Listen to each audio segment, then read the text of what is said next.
Social media کی متنازع شخصیت بولا ریکارڈ کی خاتون سے مبینہ زیادتی، مقدمہ درج۔ معروف ٹک ٹاکر بولا ریکارڈ کے خلاف لاہور پولیس کی جانب سے مقدمہ درج کیا گیا ہے۔ خاتون نے لاہور کے تھانہ غالب مارکیٹ میں درج کروائی گئی ایف آئی آر میں الزام عائد کیا ہے کہ نبیل اکرم عرف بولا ریکارڈ نے اسے گلبرگ کے ہلٹن ہوٹل میں بلا کر زیادتی کا نشانہ بنا ڈالا۔ نجی T V channel Lahore news کی رپورٹ کے مطابق پولیس نے لڑکی کی شکایت پر بولا ریکارڈ کے خلاف ایف آئی آر درج کرنے کے بعد بیان جاری کیا ہے کہ اس معاملے کی تحقیقات جاری ہیں۔ دوسری جانب ٹک ٹاکر نبیل اکرم عرف بولا ریکارڈ نے زیادتی کے الزام میں مقدمہ درج ہونے کے بعد سوشل میڈیا پر جاری پیغام میں الزامات کی تردید کر دی۔ بولا ریکارڈ کا کہنا ہے کہ یہ تمام معاملہ سکینڈل بنانے کی کوشش ہے۔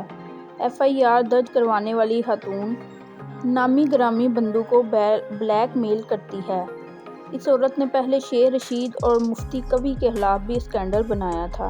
یہ عورت خود رکشے پر بیٹھ کر میرے پاس ہوٹل آئی تھی اور آ کر مجھ سے کہا کہ یہ مجھ سے شادی کرنا چاہتی ہے۔ ملزم بولا ریکارڈ کا اپنے ویڈیو بیان میں کہنا ہے کہ بعد ازاں خاتون واپس چلی گئی اور پھر 24 گھنٹے بعد زیادتی کا الزام عائد کر دیا۔ خاتون جب میرے پاس ہوٹل میں آئی تو میں نے اس کی عزت کی، وہاں ٹک ٹاک کی ویڈیوز بنائی تھیں۔ خاتون صبح 8:30 بجے میرے پاس آئی اور 1 گھنٹے بعد واپس چلی گئی تھی۔ بولا ریکارڈ کا کہنا ہے کہ ہوٹل سے جانے کے 24 گھنٹے بعد اسے زیادتی کا مقدمہ درج کرانا یاد آیا۔ اس خاتون کی یوٹیوب پر ویڈیوز موجود ہیں۔ یہ پہلے بھی لوگوں کو بلیک میل کرتی رہی ہے۔ اس تمام معاملے سے یہ خاتون مشہور ہونا چاہتی ہے۔